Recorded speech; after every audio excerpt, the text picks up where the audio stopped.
안녕하십니까. 오늘 아침 여러분과 함께 한반도의 평화와 통일 문제에 대해서 의견을 나누게 된 것을 대단히 기쁘게 생각합니다. 그리고 이렇게 소중한 자리에 조성해 주신 주최 측에 대해서 모두 감사의 인사를 드립니다. 그저께 6.25 남북 공동선언 사흘을 맞이했습니다. 남북관계가 경색되어 있는 상황 속에서 6.25 공동선언 14년을 맞는 우리의 마음은 안타깝고 착착하기 짝이 없습니다만 오늘 이 자리에서 여러분과 함께 6.15의 정신과 의의에 대해서 생각하면서 평화와 통일의 길을 찾아보고자 합니다.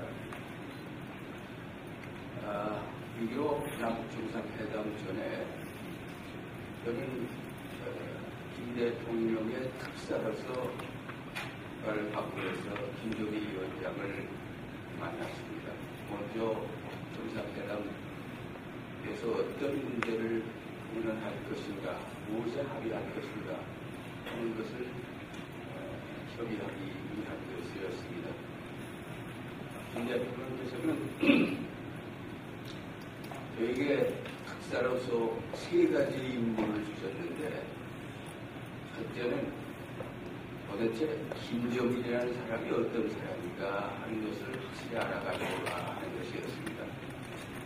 정상회담을 앞두고 대통령께서 가장 관심을 많이 가졌던 문제 중 하나는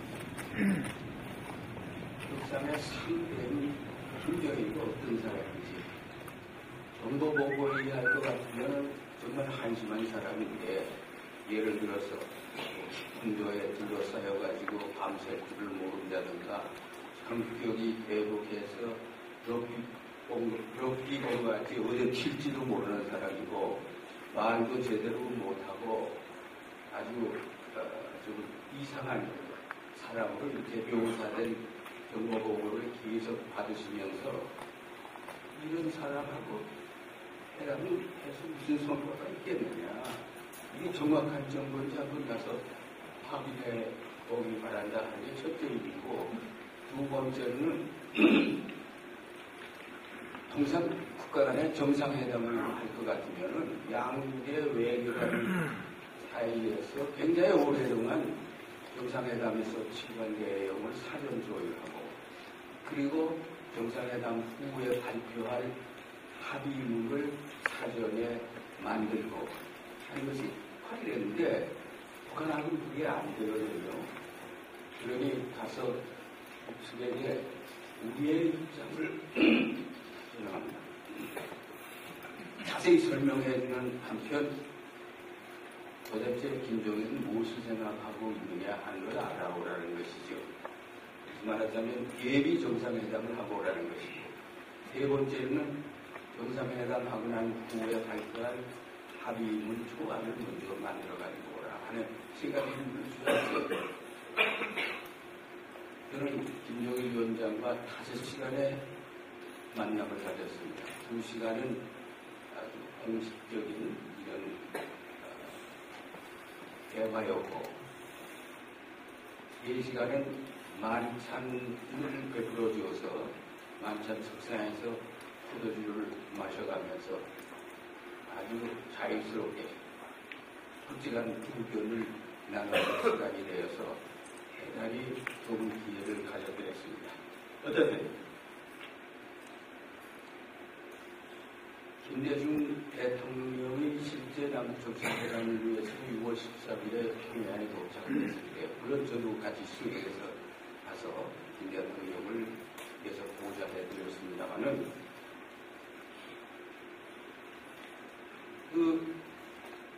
김정일 국방위원장이 건넨 인사말이 대단히 인상적입니다. 제가 아주 잊을 수가 없어서 오늘 그걸 인용하고자 하는데, 이런 얘기를 했어요. 대통령께서는 무서움과 두려움을 무릅쓰고 용감하게 평양에 오셨습니다. 전방에서는 군인들이 총구리를 맞대고 방마쇠만 당기면 총알이 나갈 판인데 대통령께서는 격군인 인민군 의장대 사열도 받으셨습니다. 이건 보통 모순이 아닙니다. 그렇지 않습니까? 이 인사관이 대단히 인상적이었습니다. 진짜 모순이지요.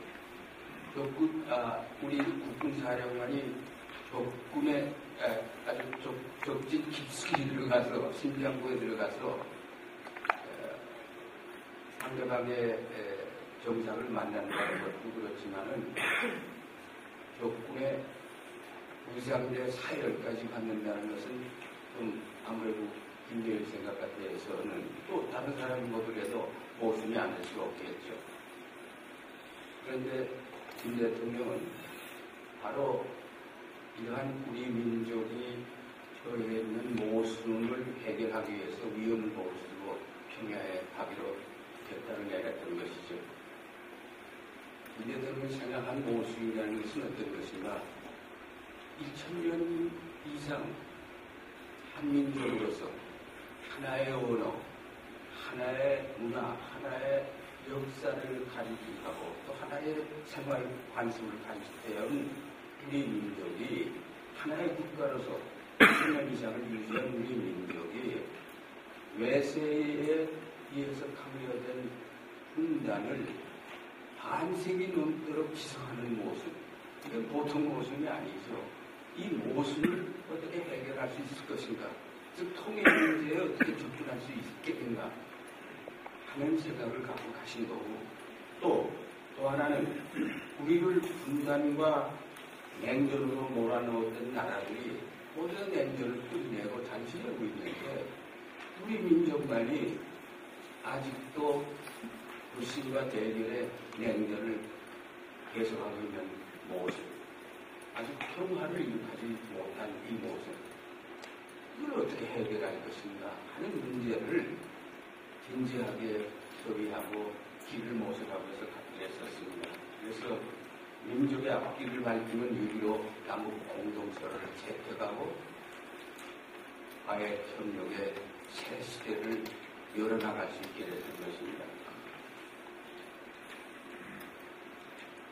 남북 정상회담을 통해서 요즘 가장 큰 성과는 무엇인가 하면 통일 문제에 대해서 남북의 정상이 공통인식을 갖게 되었다는 것입니다.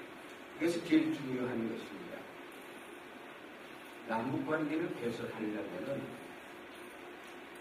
상대방이 한쪽은 적화 통일을 하겠다, 다른 한쪽은 흡수 통일을 하겠다 하는 생각을 갖고 있으면서 남북관계를 개선하자 할 때 개선할 수 있겠는가? 할 수 없죠. 그래서 최소한도 통일 문제에 대해서 어느 정도의 공통인식을 가질 수 있을 때만이 남북관계를 개선할 수 있는 것이죠. 그렇기 때문에 통일 문제 논의하는 것이, 평화와 통일 문제 논의하는 것이 남북 정상회담에서 가장 중요한 과제가 되었고, 실제 정상회담 시간 반 이상의 시간을 평화 통일 문제 가지고 논의해드렸습니다. 그래서 양측이 두 정상이 평화 통일 문제 어떻게 해결할 것인가 하는 데 대해서 굉장한 논쟁을 벌이고 토론을 한 결과 다음과 같은 4가지의 결론에 도달했습니다. 그럼 4가지로 요약할 수 있다고 봅니다. 첫째는 통일을 우리 민족이 달성해야 될 지상과제고, 그날의 통일은 전쟁으로서는 안 된다. 한번 실패했지 않느냐 말이죠. 전쟁 통일이 아니고 상대방을 굴복시키려고 하는 흡수 통일로서도 안 된다. 반드시 평화적으로 일으켜야 된다. 그리고 자주적으로 일으켜야 된다. 하는데 합의한 것. 우리 민족끼리 자주적으로 이 문제를 해결해야지 외세 의존해서 이 문제를 해결하려고 하는 것은 잘못된 것이다. 이것이죠. 평화와 자주의 원칙에 반대하는 것이죠. 두 번째는 평화적으로 통일을 이룩하려고 한다면은 그거 갑자기 이룩될 수 있는가 말이에요. 시간이 많이 걸린다. 점진적 단계적으로 이렇게 나가는 수밖에 없다. 그렇기 때문에 통일은 목표인 동시에 과정이다, 프로세스다 하는 게 인식을 같이 하게 되는 겁니다. 이 점이 합의하기가 어려웠던 가장 중요한 대목입니다. 북한은 통일을 과정으로 보고 있지 않았어요. 북한은 남북 민족 대표들이 모여서 즉각 연방제 공화국, 이체제 연방제 공화국을 선포해서 통일부터 하고 그다음에 남북관계를 개선하면 된다 하는 이른바 고려 민주연방제 통일 방안을 갖고 있었는데 북측 지도자는 계속 연방제 통일, 이체제 연방제 통일을 주장한 겁니다. 그러니까 그것이 그렇게는 될 수 없다.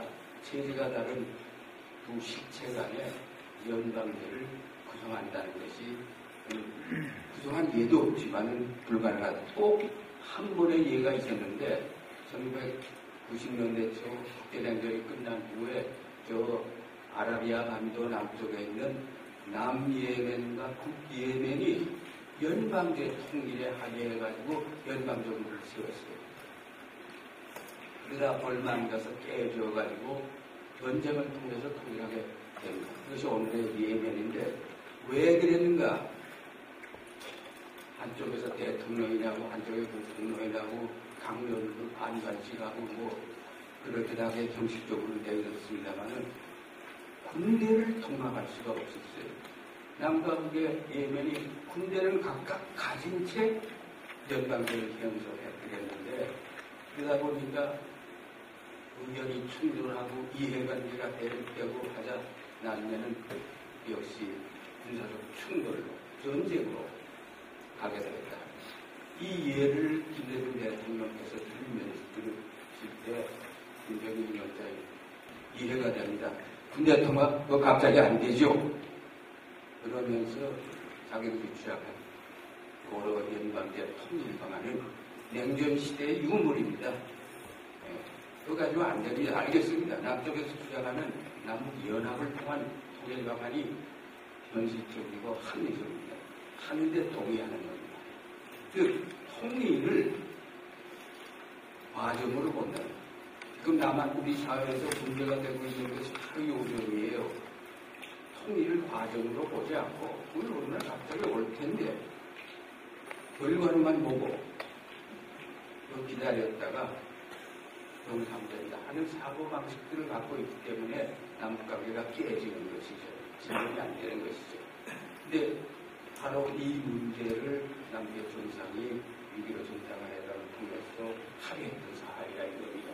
셋째로 그럼 통일이 과정이라고 그러는데 평화 통일의 과정에서 남북이 힘을 합쳐서 해결해야 될 문제들이 어려운 문제들이 엄청나게 많다 하는 것. 뭐 여러분 지자가 한번 나오는 것입니다. 경제 공동체를 형성해서 남북 간에 든든한 경제 발전을 도모해야 될 것이고 군축도 해야 될 것이고 외국군 문제도 해결해야 될 것이고 북한 핵 문제도 해결해야 될 것이고 뭐 이런 어려운 문제들이 많은데 이 문제들을 남북이 힘을 합쳐서 해결하고 효율적으로 관리하기 위해서는 남북의 협력기구인 남북연합을 형성해야 된다는데 합의를 왔던 것입니다. 남북연합이라는 개념에 대해서 많은 사람들이 오해를 하고 있는데 남북연합은 통일된 형태가 아닙니다. 통일 이전에 대한민국과 조선민주주의인민공화국이 협력체를 만들어서 통일의 과정을 관리해 나가는 기구를 말하는 겁니다. 그러나 연방제라는 건 뭐인가? 연방은 뭐인가? 연방제라는 것은 통일된 국가의 형태를 말하는 것이죠. 그렇기 때문에 하나는 통일된 이후의 것을 의미하는 연방제, 페데럴리즘. 이건 뭐 세계 여러 나라들이 연방제를 채택하고 있지 않습니까? 미국도 그렇고 독일도 그렇고 스위스도 그렇고 뭐 대부분의 나라가 연방제 국가들입니다. 이게 연합이라는 것은 국가 간의 협력체를 말하는 거죠. 지금 유럽 국가연합, EU가 연합체입니다. 중앙의 대통령도 없고 중앙정부도 없습니다. 국가 간의 협력기구입니다. 또는 소련에 해체된 후에 과거 소련 진영에 속했던 많은 공화국들이 CIS라에서 독립과 연합체를 형성하고 있죠. 그래서 외교 경쟁에서 서로 협력하는 이런 제도를 유지하고 있는데 바로 우선 완전 통일을 하기 전에 남북연합을 형성해서 문제를 해결해 나가야 된다. 근데 이 남북연합이라는 것은 말하자면 남북관계가 개선됐을 뿐만 아니라 남북관계가 정상화되어서 평화공존하면서 남북이 서로 보호하고 돕고 나누는 비단 법적 통일은 안 됐지만 통일된 것과 비슷한 상황, 디facto unification, 사실상의 통일상황을 의미하는 것입니다. 오늘 제가 강연하는 중에는 사실상의 통일상황이라는 말이 많이 나옵니다. 키워드입니다. 사실상의 통일상, 디facto unification. 이것은 완전 통일된 상태가 아니에요. 그러나 통일된 것과 비슷한 상태를 말하는 겁니다. 또 하나 제가 오늘 강의하는 중에 많이 강조하게 되는 것은 남북 경제 공동체라는 얘기입니다. 그리고 또 하나는 평화체제. 오늘 강연에 키워드가 3개가 있습니다. 사실상의 통일상황, 경제 공동체, 평화체제입니다. 자, 이 중간 단계에서 남북 연합을 형성해서 사실상의 통일상황을 또 먼저 실현하고 그 다음에 완전한 법적 통일을 이룩하자 하는 인식을 같이 했다는 것입니다. 그렇기 때문에 통일의 종류에는 이런 식으로 본다면 2가지 종류가 있죠. 하나는 통일이 안 됐지만 통일된 것과 비슷한 통일상황, 사실상의 통일상황이 있고 그 다음에 완전 국가 통일이 있는 거예요. 그래서 우선 사실상의 통일상황부터 해나가는 수밖에 없지 않겠느냐. 당장에 어떻게 정치적, 법적 통일이 될 수 있냐. 그건 희망사항이지 그렇게 될 수가 없다. 그건 폭력이나 전쟁 아니면 그렇게 될 수 없다. 하는 의견을 같이 했다는 것입니다. 넷째로 그러면 과정, 통일이 과정이라고 그러는데 그 과정을 어떻게 시작할 것인가, 무엇부터 시작해야 될 것인가 하는 것입니다. 이건 남북관계 개선을 통해서 시작해야 되는데 그것은 반세기 이상 동안 남북이 서로 전쟁을 해서 원수가 되어가지고 상호 불신하고 대결 태세를 유지해오고 서로 신뢰를 하지 않는 상황에서 제일 중요한 것은 먼저 상호 신뢰를 조성하는 것이다. 믿음을 갖게 하는 것이 중요하다. 남북 간에 그 전에 보면은 좋은 합의를 해놓고 실천한 게 하나도 없지 않느냐.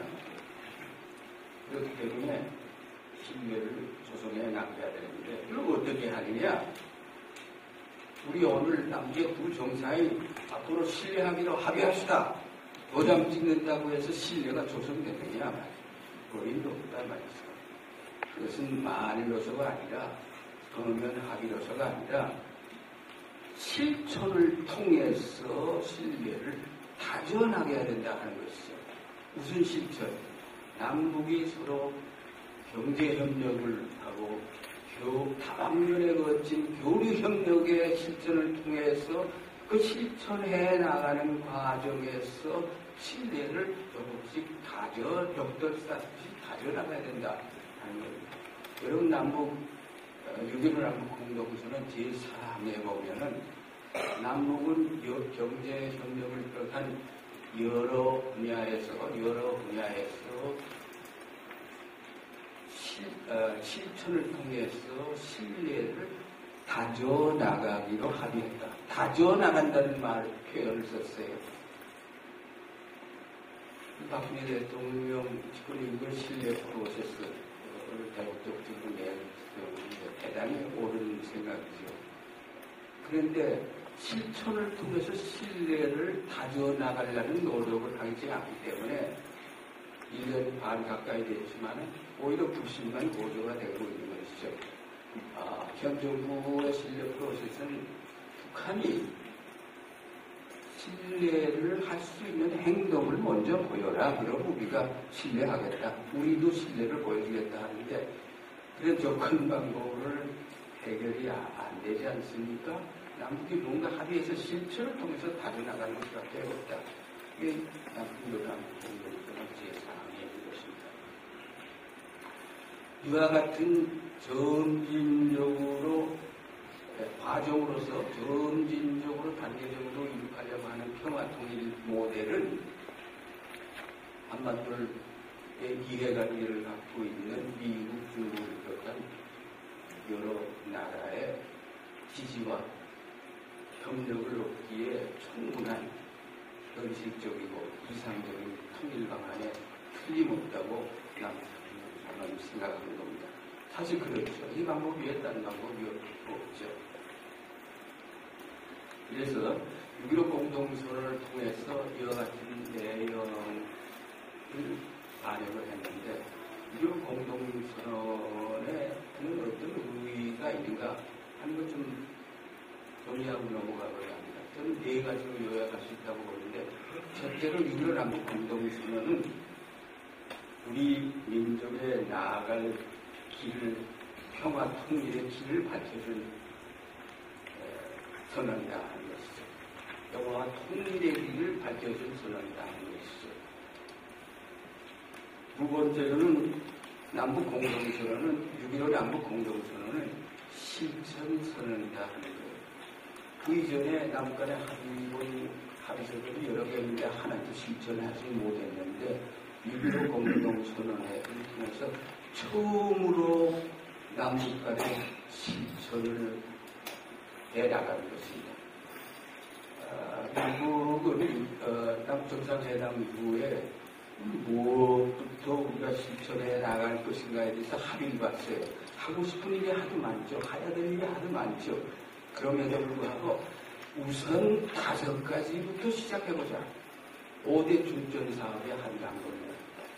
첫째, 길이 있어야, 오고 갈 수 있는 길이 있어야 뭐 사람들이 오고 가고 물자가 오고 갈 수 있지 않겠느냐.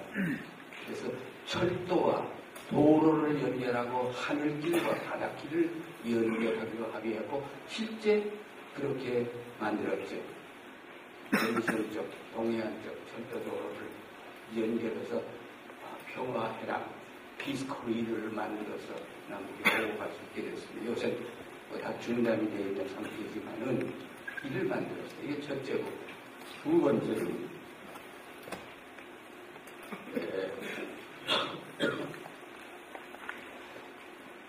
통일이 되려면은 경제 협력을 통해서, 즉 경제적 접근을 통해서 통일의 과정을 이렇게 나가야 되는데, 경제 공동체를 만들어 나가야 되는데, 경제 공동체의 발판이 될 개성공단을 하나 만들어서 시작해보자 한 거예요.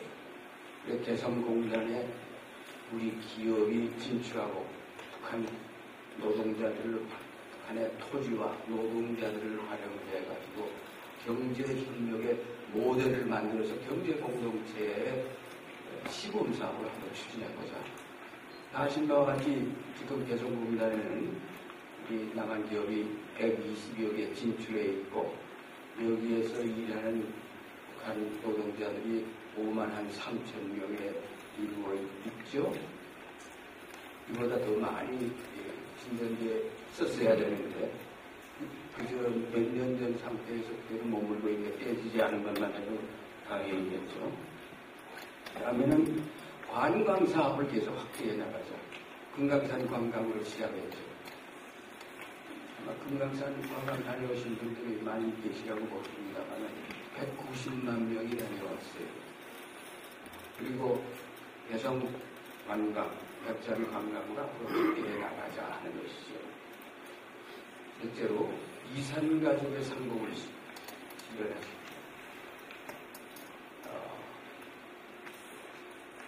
4천 가족, 약 2만 명이 만났습니다. 큰 숫자라고 할 수 없습니다. 그러나 시작으로서는 의미 있는 숫자라고 할 수 있겠죠. 그 다음에 경제, 사회, 문화, 체육, 여러 분야, 종교 여러 분야에서 남북이 왕래하고 교류하기 시작했습니다. 44만 명이 북한을 방문했습니다. 금강산 관광 제외하고 하는 얘기입니다. 그러나 한편 남북 대화가 김대중 노무현정 기간 동안에 240여나 열렸습니다. 계속 남북 대화를 통해서 길을 찾고 앞으로 진전해 나갔던 것이죠. 10년 동안에 매년 평균 2억 4천만 달러의 인도적 지원을 제공했습니다. 1년에 2억 4천만 달러. 이걸 가지고 반대하는 사람들은 포죽이라고 그랬죠. 뭘 지원해 주는가? 2억 4천만 달러 돈을 지원해 준 게 아니라 그 2억 4천만 달러 상당의 물자를 지원해 준 것이죠. 식량, 비료, 의약품 3대 품목이죠. 이 식량, 비료, 의약품은 남한에서 생산되는 거예요. 그렇다면 돈은 어디에 떨어졌는가? 우리 농민들에게, 또 우리 비료 회사와 그 근로자들한테, 또 의약품 회사와 그 근로자들한테 돈이 떨어졌지 북한에 돈이 간 건 아니죠. 북한에 물자가 간 것이죠. 돈이 이쪽에 많이 떨어짐으로 인해서 우리 경제 활성화에 도움이 됐던 것이죠. 대북 지원이라는 것은 북한에 공짜로 지원해 주는 게 아니에요. 알고 보면은 우리의 득도 크다 하는 것을 우리가 확실히 깨달아야 하는데, 이런 것을 그냥 포직이라고 해서 반대하는 사람이 있었다 하는 것입니다. 사실 우리는 1년에 2억 4천만 달러 규모밖에 안 되지만 동서독은 매년 평균 32억 달러의 경제 지원을 했습니다. 20년 동안. 얼마나 큰 차이가 있는가 알 수 있습니다. 6.25 공동선언의 다른 하나 세 번째 의미는 이 남북 교류 협력의 결과지만은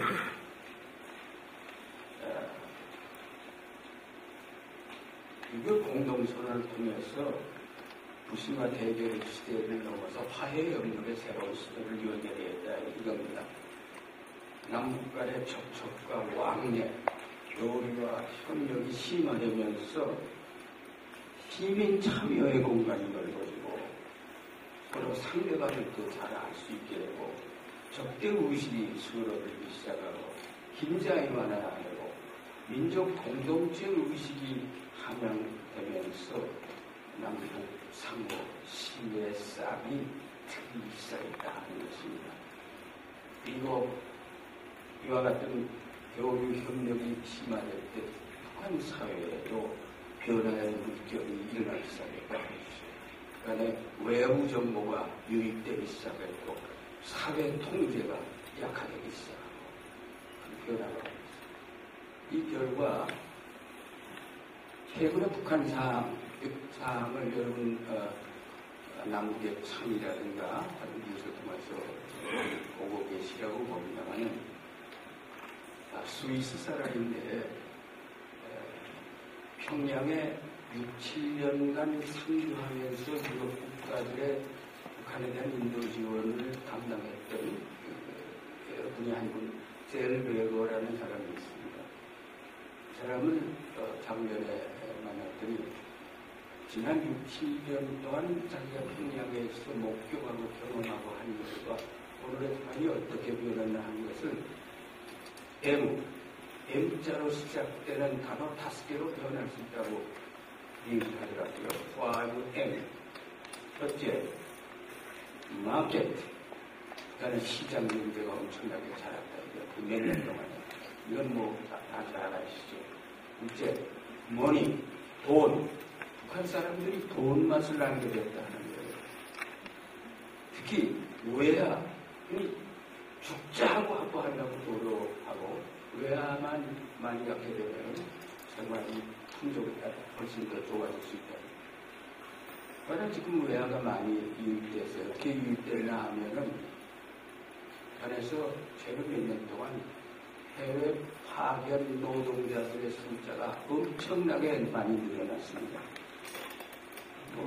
중국에는 헤아릴 수 없을 정도의 많은 사람이 숫자가 있고 한 10만 명 이상이라고 추정을 하고 러시아에도 한 1만 명, 2만 명이 가서 일하고 있고 몽골에 한 5천 명이 가 있고 그래서 중남미 아프리카에도 수만 명이 가 있고 이 사람들이 가서 현지에서 돈을 송금을 한다든가 1년 2년 근무하고 가지고 돌아올 때 가져오는 외야 엄청난 대상이 된다는 거예요.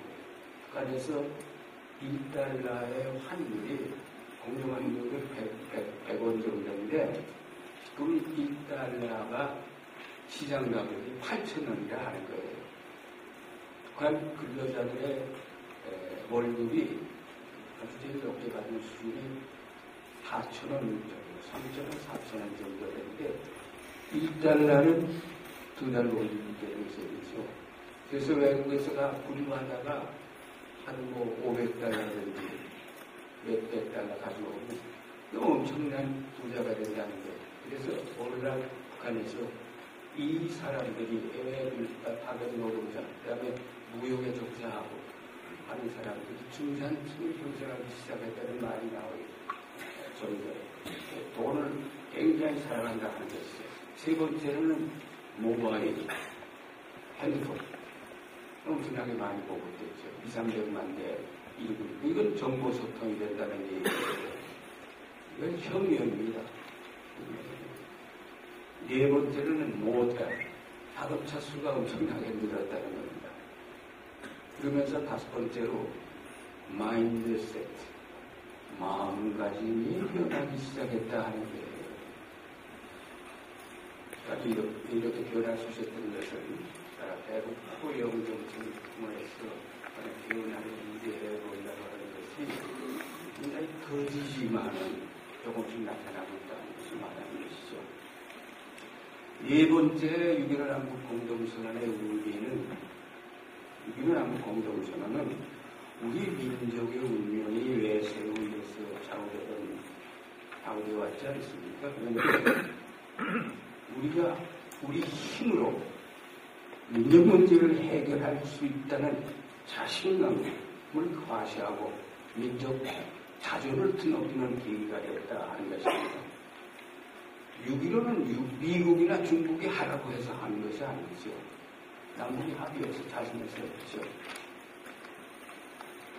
민족 문제를 당사자인 남북이 이렇게 하기만 하면은 국제적 지지와 협조를 얻을 수 있고 우리 운명을 우리가 주도해서 개척해 나갈 수 있다는 것을 과시하는 것이 6.15 공동선언이라고 봅니다.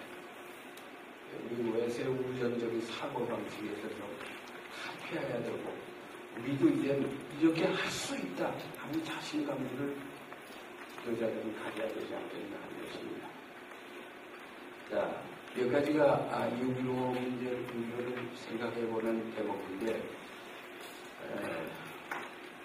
6.15 남북 공동선언이 채택하고 남북 간의 교류 협력이 활성화되고 이럴 때 국민 여론은 대략 70%에서 80%가 평화 통일을 지지하고 남북 관계 개선을 지지하고 빨리 통일이 오면 좋겠다 하는 생각을 갖고 있었어요. 그런데 그 후에 미국에서는 부시 정부가 들어서고 한국에서는 이명박 정부가 들어서면서 대북 적대시 정책을 취하면서 끝까지의 평화 프로세스는 깨지고 말았죠. 연모지가 설명을 할 필요가 없습니다. 근데 여기서 한번 하나 생각해 볼 것이 있어요. 국제냉전이 끝난 후 지난 25년 동안 우리의 대북 정책은 어떻게 변화되어 왔는가 하는 걸 생각해 볼 필요가 있어요. 우리는 정권이 바뀔 때마다 대북정책, 통일정책이 바뀌는 이런 문제점을 안고 있죠. 그런데 지금까지 25년을 좀 종합해서 생각해 볼 때 두 가지의 조류가 있었어요. 그래서 첫째로 북한의 미래를, 장래를 어떻게 보느냐는 대북 시각에 따라서 보기에 좌우된다는 것이죠.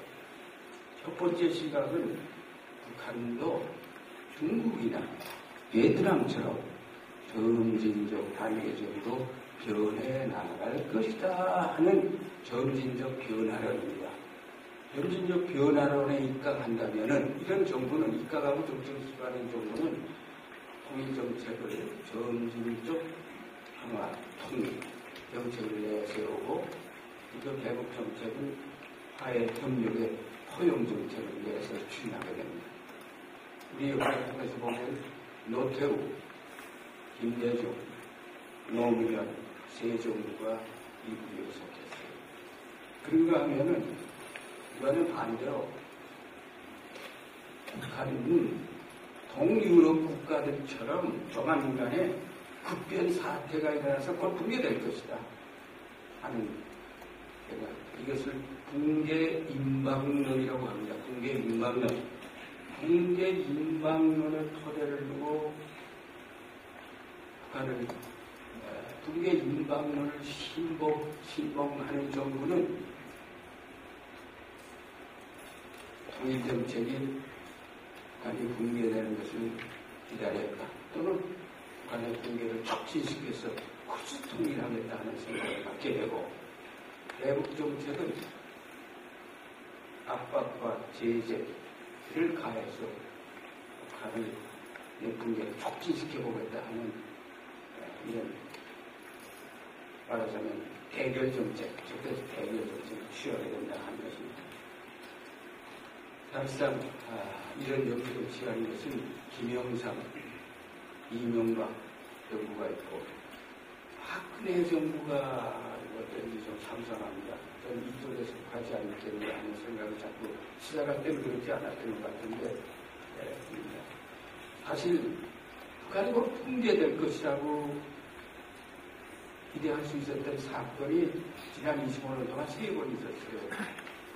하나는 1990년대 초 동구권이 공산권이 무너질 때 북한이 곧 붕괴됐다 하는 정보 판단을 했죠. 미국 CIA의 판단이 유명했죠.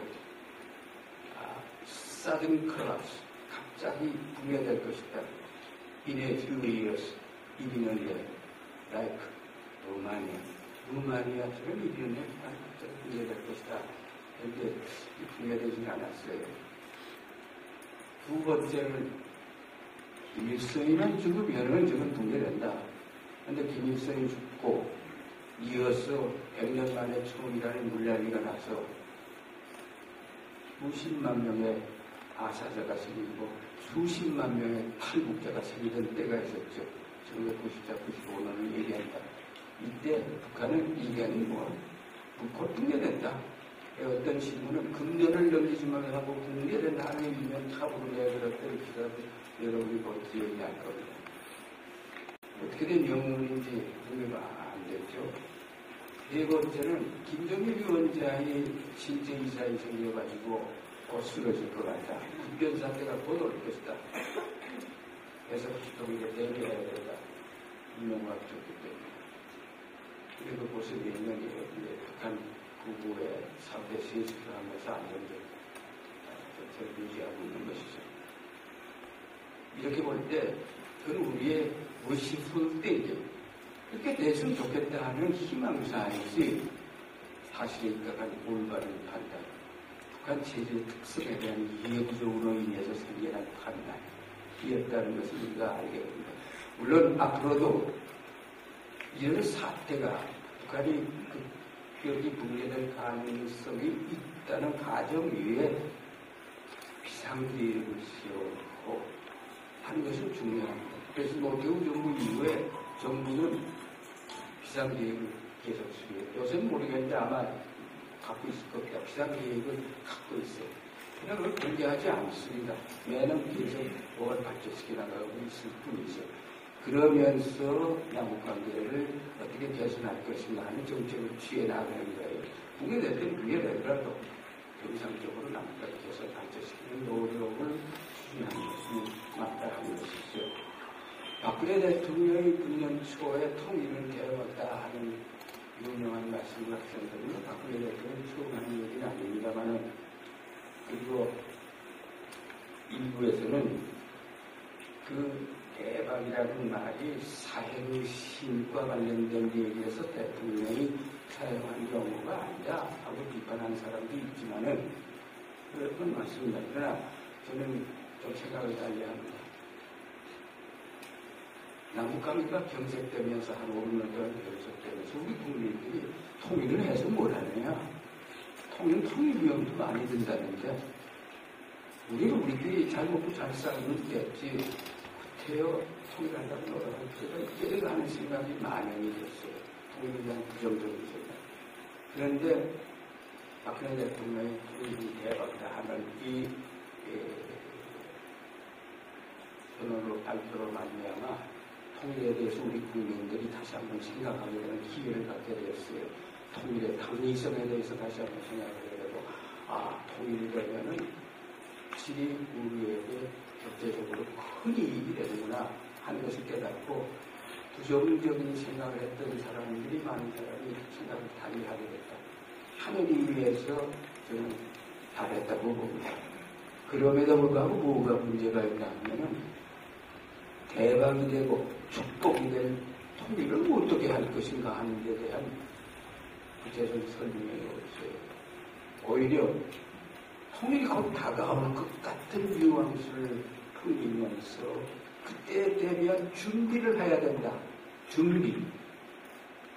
준비위원회를 만들고 뭐라고 사고가 일어날 때에 대비해서 보복해 주는 것 같은 그때에 대비해야 된다 하는 것을 풍기게 되죠. 그러나 북한의 통계 국변 상태 구스통일 이것은 구스통일에 의한 통일은 대박이 될 수가 없고 우리에게 큰 경제적 어려움을 주고 우리에게 재난을 가져오게 할 것입니다. 남북의 우리 모두에게 대박이 되고 축복이 된 통일은 점진적 평화 통일입니다. 점진적으로 평화 통일할 때 이것은 분명히 우리 민족 모두에게 축복이 되고 대박이 될 수 있을 것입니다. 그래서 지금 제가 우리 모두에게 우리 민족 모두에게 대박적으로 축복이 된 평화 통일을 위해서 우리가 하야 할 일이 무엇이 되는가 하는 것을 당면과제를 세 가지로 요약해서 생각해 볼까 합니다. 한반도를 둘러싼 동북아 정세는 지금 전환기를 맞고 있죠. 미국이 일방적으로 패권 행사하던 시대는 끝나가고 부상하는 중국과 동북아시아는 미국, 중국이 공동 경영하는 시대로 접어들고 있습니다. 이런 시대에 올바른 대비하기 위해서도 우리는 근시안적으로 눈앞에 보이는 현안만 가지고 일기하거나 소탐 대실하는 잘못을 저지르지 말고 장기적으로 폭넓은 시야로 미래를 내다보면서 현안을 타고 나가는 지혜를 발휘해야 된다 하는 것입니다. 그리고 대한민국 우리 남쪽은 강자입니다. 국자에 비해서 꿀릴 것이 하나도 없어요. 경제적으로, 군사적으로, 외교적으로 북한한테 다 압도적으로 우위에 서 있다 하는 것입니다. 강자예요. 그리고 가진 자예요. 부자예요. 가진 자는 이렇게 풀어야 하지 않습니까? 가진 자로서 자신감과 인내심을 갖고 일관성 있는 정책으로 북한을 평화 통일에 파트너로 인정을 하고 북한을 잘 관리해 나가야 된다는 자세로 임해야 된다 하는 것입니다. 북한을 우리가 경쟁 상대로 생각해가지고 til려한다고만 생각한다면 앞으로 나갈 수가 없는 거예요. 왜 자신감을 못 가는가? 우리의 가장 큰 결정은 자신감을 못 가는가. 이게 있다고 저는 생각합니다. 저도 한 20, 30년 전에는 군대에 있고 외교관으로 공부하면서 연결시대입니다. 상당히 우리가 국가예비에서 모든 것이 기저있지 않는가. 자신감을 못 가졌는데 제가 90년대 남북 고위군대단 대표로 참여해서 평양에 여러 번 다녀오고 한 60여의 북한 측과 협상을 해보는 과정을 통해서 얻은 것이 자신감입니다. 이야, 우리가 참 속았구나, 잘못 생각했구나. 북한은 우리가 생각할 때처럼 그렇게 무섭고 강한 존재가 아닌데 왜 우리가 위축되어 있었나 하는 생각을 갖게 되고 바로가게 됐다는 것입니다. 자신감을 가져야 된다. 그래서 다음과 같이 세 가지 큰 문제를 다뤄보려고 하는데 하나는 다방면의 교류 협력을 통해서 남북관계를 개선하면서 한번 신뢰를 조성해 나가야 하고 이렇게 하면서 완전 통일보다는 통일된 것과 비슷한 사실상의 통일상을 실현하는 것을 먹어야 된다는 게 첫째입니다. 독일 통일의 예를 들어보겠습니다. 1990년 10월에 독일 통일은 동독시민의 뜻과는 상관없이 일방적으로 서독에 흡수된 것인가? 독일 통일이 흡수 통일인가 하는 것입니다. 흡수 통일이 아니라는 것이에요. 저는 1990년 10월 독일의 초청을 받고 자유베르린 대학에서 독일 통일의 주역이었던 동방정책의 설계자였던 에건바라는 경제를 전한 에건바 박사와 대학에서 공개 토론회를 가진 바 있습니다. 그리고 동독 지역인 라이프치히 등 몇 군데를 방문해서 동독 주실, 서독 주실이 아니라 동독 주실의 젊은 정착자를 만나서 독일 통일에 대해서 많은 열띤 토론을 해본 바가 있습니다. 이 과정을 통해서 엄청나게 많은 것을 느꼈어요. 배웠어요. 그냥 책으로 보고 연구하던 것과는 다른 것을 깨닫게 됐는데 제가 공개 토론에서 에건바한테 처음으로 한 대 얻어맞았어요. 동서독 통일을 흡수 통일이라는 말을 했다가 여보 정신 차리세요. 독일 통일은 흡수 통일이 아닙니다. 이건 잘못된 표현이라 하는 거죠. 공개적으로 당해버렸어요. 그리고 나중에 설명을 들어보니까 그렇겠구나 하는 것입니다. 왜 그런가 하는 것이죠. 동독 시민들은 국제정세의 변화라는 호기를 포착해서 비폭력 시민革命을 전개해서 이것은 독일의 교회가 중심이 됐었어요. 라이프치히의 니콜라이 성 니콜라이 교회가 최초 시작했죠. 그 교회를 제가 일부러 방문해 봤습니다만 비폭력이라는 말이 중요합니다. 만약 폭력을 했다면 독일 통일이 안 됐을 거예요. 왜? 동독군이 폭력 시위가 일어나면 지나가는 태세가 딱 갖춰져 있어요. 이 폭력 시민 혁명을 통해서 베를린 장벽을 무너지고 공산정권을 붕괴시켰습니다. 그리고 혼란을 수습하고 동독 사람들은 통일 방안을 결정하기 위한 총선거를 실시했어요. 이때 통일 방안은 세 가지를 내걸고 선거를 실시했는데 하나는 즉각 서독의 기본법 제23조에서 서독하고 영합 통일을 하자는 주장이에요. 두 번째로는 먼저 동독 시민들의 위신에 있지 먼저 통일헌법을 동서독이 입법해서 만들고 그 통일헌법에 의해서 대등한 입장에서 서서히 통일하자 하는 통일 방안이 있었고 네 번째는 먼저 동서독 국가연합을 형성해서 단계적으로 통일하자. 하나 제가 통일 방안을 내걸고 변거를 했는데 압도적으로 즉각 서독과 병합에 의한 합병에 의한 통일을 한다는 것이 압도적으로 이겼고 이것을 주장했던 정권을 잡게 했다는 것입니다. 사실상 베를린 장벽이 무너졌을 때 서독의 콩월 수장이 처음으로 통일 방안을 제시했는데 이때 코사에 제시한 통일 방안은 앞으로 4, 5년 동안 국가연합 등의 과정을 거쳐서 전체적으로 통일한다는 방안이었어요. 왜냐하면 갑자기 통일할 것 같으면 그 후유증이 대단히 클 것이기 때문에 코사이게 되고 이렇게 호소했는데 동독 시민들이 선택한 것은 그게 아니었어요.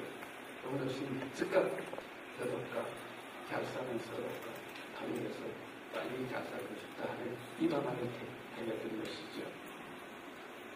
여기서 중요한 것은 주권자인 동독 시민들의 선택에 의해서 통일 방안이 결정됐다는 사실입니다.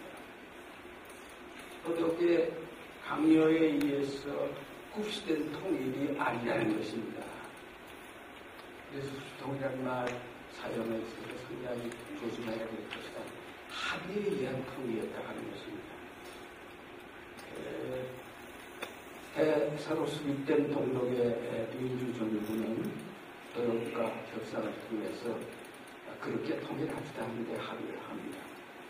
그러나 독일은 우리와 사정이 달라서 4대 전승국에 독일은 전쟁 범죄국 아닙니까?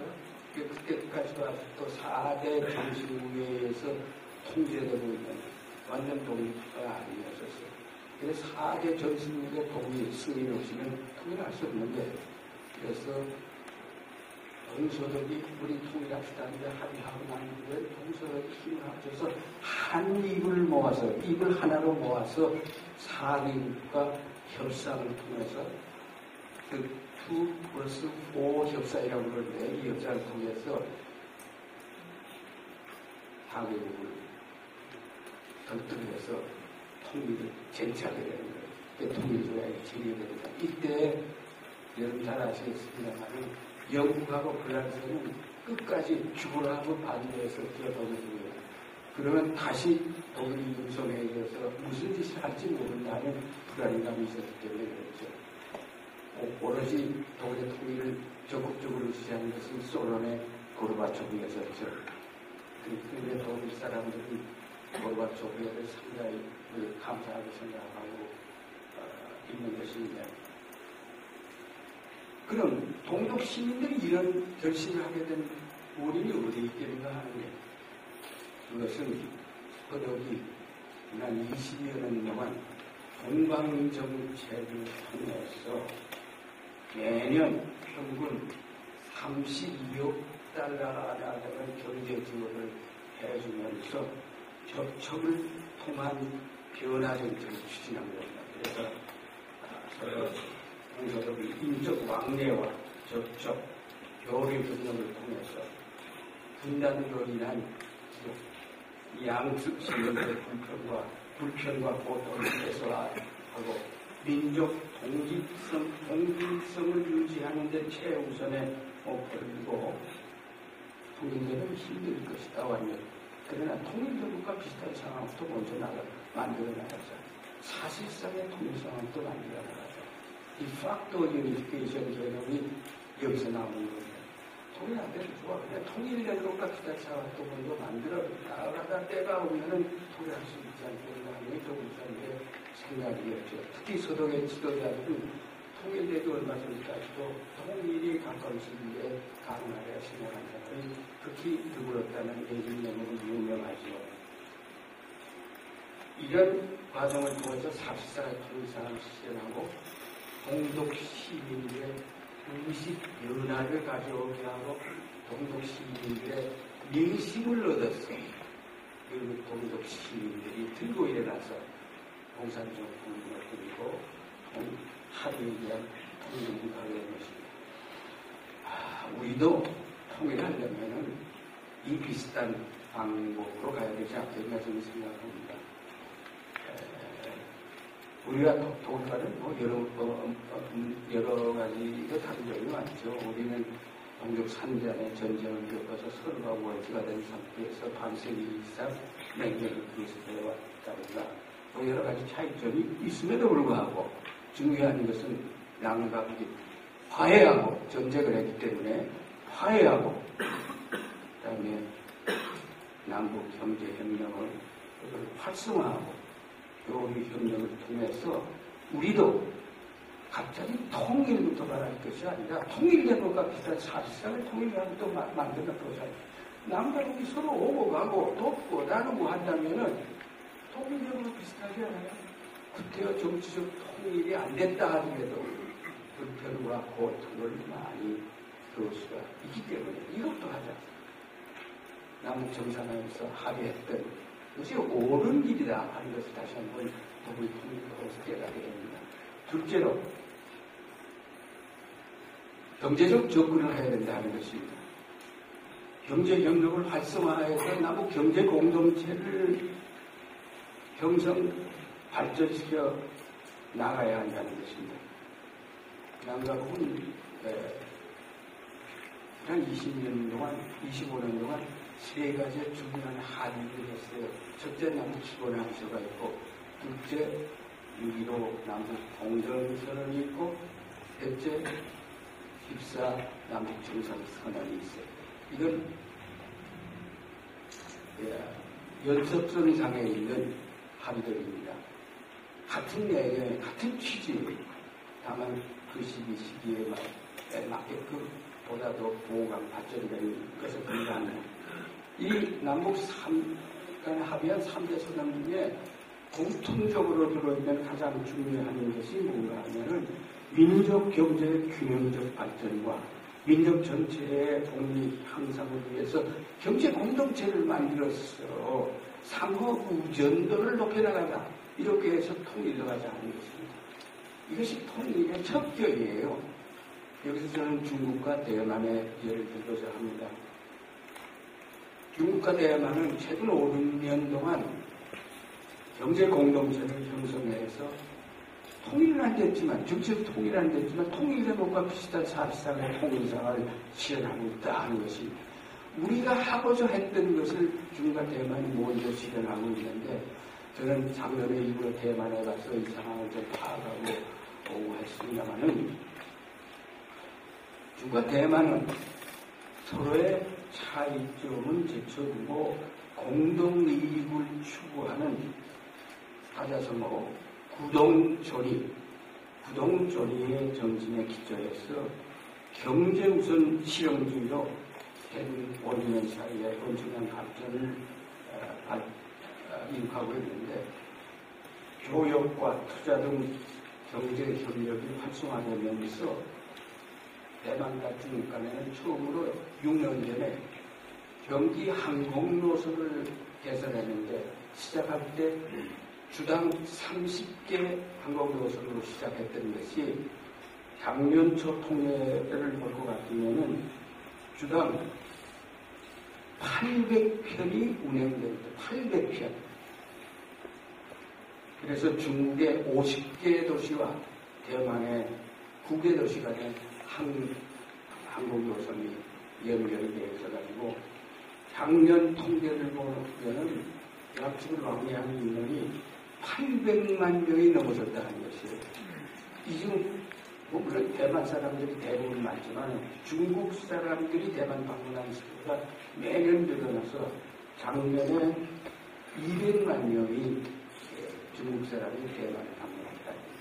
그전엔 단체 관광 위주로만 보고 했는데 이제는 개인 방문을 허용해서 작년에 200만 명 중에 50만 명은 개인 방문으로 오기 시작했다. 이렇게 일어나고 있는 것이죠. 그리고 대만과 중국 사이에는 우편, 전화, 송금 이 자유롭습니다. 얼마든지 돈 보낼 수 있고 전화할 수 있고 결제할 수 있고 또 상대방 방문할 수 있고, 그리고 8만 개의 대만 기업이 중국에 진출해 있습니다. 여러분 대만의 기업의 중국에 달라서 재벌기업, 대기업에 있는 경제가 아니라 중소기업 미래 경제 아닙니까? 8만 개의 대기업이 중국에 진출해 있고 중국에 상주하고 있는 대만 사람들의 인구가 200만 명이 넘어섰다. 200만 명 이상이 중국에 살고 있어요. 그러다 보니까 가족들도 같이 가고 애들도 같이 가는 사람들이 많이 있어서 중국 큰 도시에는 대만인 어린이들이나 초등학교가 여러 군데 운영되고 있다 하는 것입니다. 그런가 하면은 대만과 중국 사이에 결혼하는 건수가 늘어나서 지금 약 2만 건이 이루고 있다고 합니다. 이 선택은 어떻습니까, 여러분?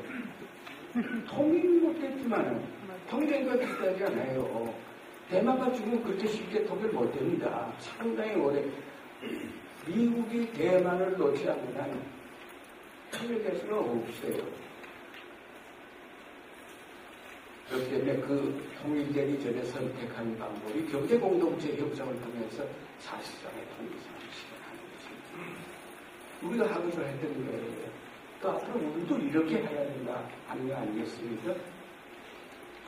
그래서 북한의 국변사태와 흡수통일에 대비한 준비라는 개념이 저는 마음에 끌어집니다. 준비가 아니에요. 통일을 위해서 준비하는 게 아니라 통일을 현재 진행형으로 우리가 만들어 나가야 되는 거예요. 5%, 10%, 25% 이렇게 통일을 만들어 나가는 것이지 어느 날 다가올 100%의 통일을 위해서 미리 노출해도 뭐해도 준비하자. 그거는 구시통일을 전제로 한 사고방식입니다. 그렇게 해서는 안 된다고 생각을 합니다.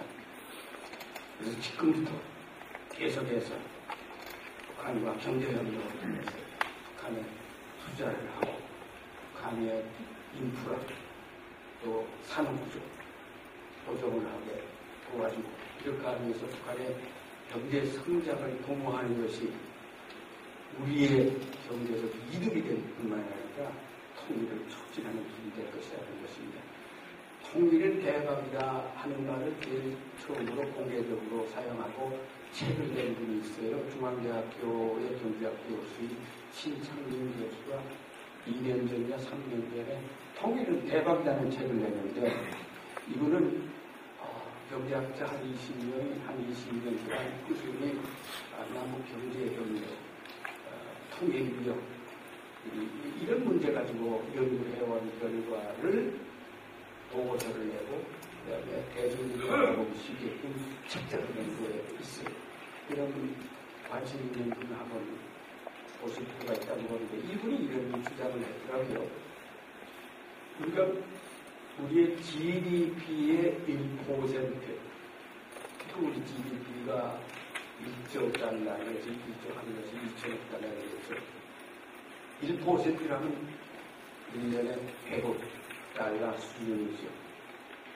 우리의 국방비는 작년에 330억 불이었죠. 그러니까 국방비의 3분의 1 정도에 해당되는 것을 대북 SOC 건설에 투입할 때 이건 나는 뭘 의미하는가 하면 모든 실물자본, 물자와 시설은 남한에서 생산해가지고 공부하게 되는데 약 80% 북한에 매년 100억 달러 투자한다는 돈의 80%는 남한에 떨어지는 돈이지 북한에 가는 돈이 아니다. 북한의 물자와 자재만 가는 거예요. 그러니까 우리가 물자 자재 공부하면서 우리 경제가 굉장히 활성화하다고 일자리가 엄청나게 늘어나고 그래서 북한도 도와주고 우리 경제도 활성화하는 길이 될 것이다 하는 것이죠.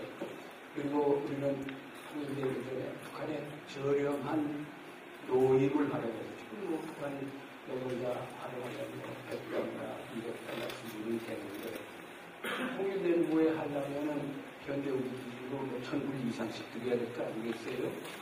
그러니까 저렴한 노임을 이용해서 상당히 값싸게 통일 사업을 추진한다는 그런 장점이 있는가 동시에 북한 주민에게도 큰 이득이 된다 하는 것이죠. 이렇게 해서 민심도 없고 북한 주민의 의식 변화를 가지고 이렇게 된다면 통일을 악당하는 도발하게 된다 하는 주장을 폈는데 저는 이 의견에 경제학자는 아니기 때문에 얼마나 타당성이 얼마나 정확한지 모르겠지만 전적으로 동감하고 있습니다. 자, 경제 공동체 형성을 통해서 접근해야 된다는 말씀드렸고, 끝으로 세 번째, 군사정전 체제를 통일지향적 평화체제로 전환해 나가야 한다는 것입니다. 현재의 포석이 뭐든지 60년이 되었지만 아직도 현재에 끝나지 않은 상태인 군사정전 체제 하에서 우리 적대관계를 유지하고 있습니다. 정전 체제는 뭔가? 깨지기 쉬운 평화를 어떻게 유지하는 것인가 하는 것인데 이것은 적대관계를 기반으로 하고 있기 때문에 서로 군비 경쟁을 하게 되는 것입니다. 그러다 보면 군사적 충돌이 일어나는데 이것을 빨리 평화체제로 바꿔나가야 되는데 사실상 육자회담 군부 공동성명을 통해서 또는 2007년 14남북 정상선언을 통해서 경전체제를 평화체제로 바꾸어 나가기 위해서 관련 당상 평화회담을 개최하자는데 한 공과가 있어요. 이때 관련 분담에서 네 나라를 말하는 것이죠. 미국, 중국, 남북한 네 나라의 평화회담을 빨리 개최해서 사자 평화회담 틀 안에서 북한의 핵 문제를 해결하고 그리고 공동성명은 북한 핵 문제 해결하기 위한 감사인데 이것은 어떻게 해결해야 되는가 하면 미국과 북한의 적대관계의 산물이 북한 핵이기 때문에 북한 핵 문제 해결하면 미국과 북한의 적대관계를 해소하며 정상화해야 된다. 첫째. 둘째. 그와 동시에 한반도의 정전체를 평화체제로 바꿔야만 북한 핵 문제가 해결될 수 있다. 이렇게 합의본 거예요. 아주 올바른 합의를 본 건데 우리는 잘못된 생각을 하고 있어요. 북한 핵 문제가 문제만 되고 미국의 북한에 대한 적대시정책이 문제가 안 되는 것처럼 이게 서로 연관되어 있다. 같이 해결해 나가야 된다. 그리고 한반도 평화 체제 만들어 나가지 않는 것은 어떻게 북한이 핵을 포기하게 된다는 거예요. 그렇기 때문에 사자 평화는 안에서 포괄적으로 한반도 문제를 해결해 나가야 될 것이다 하는 것입니다. 근데 이 사자 평화회담은 미국과 중국이 앞장서서 이루어질 가능성이 전혀 없습니다.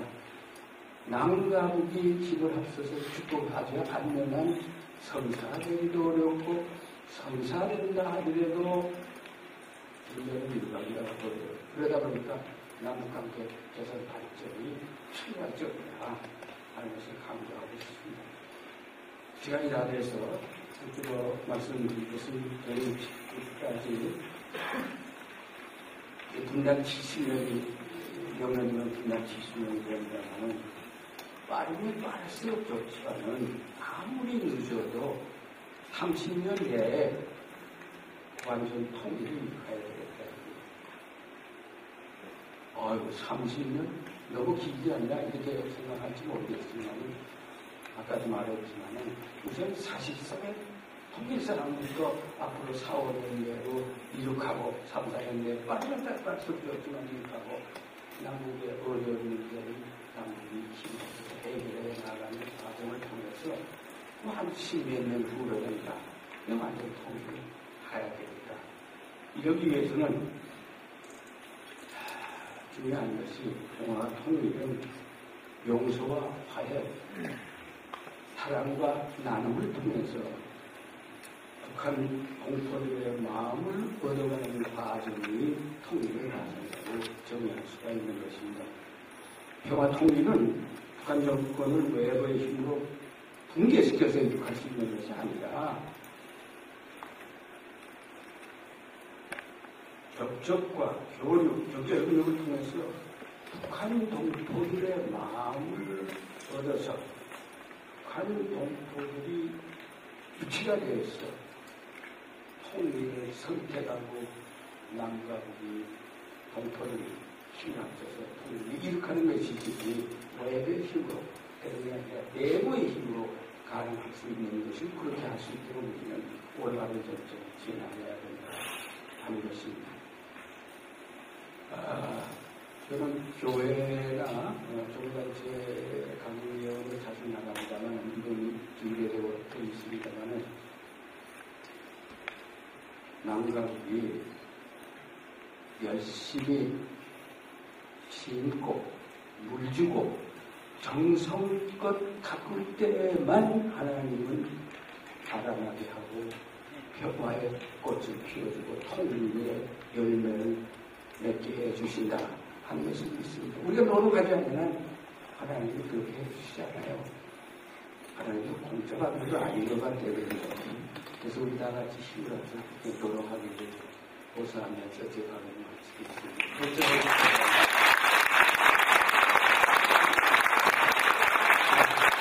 감사합니다.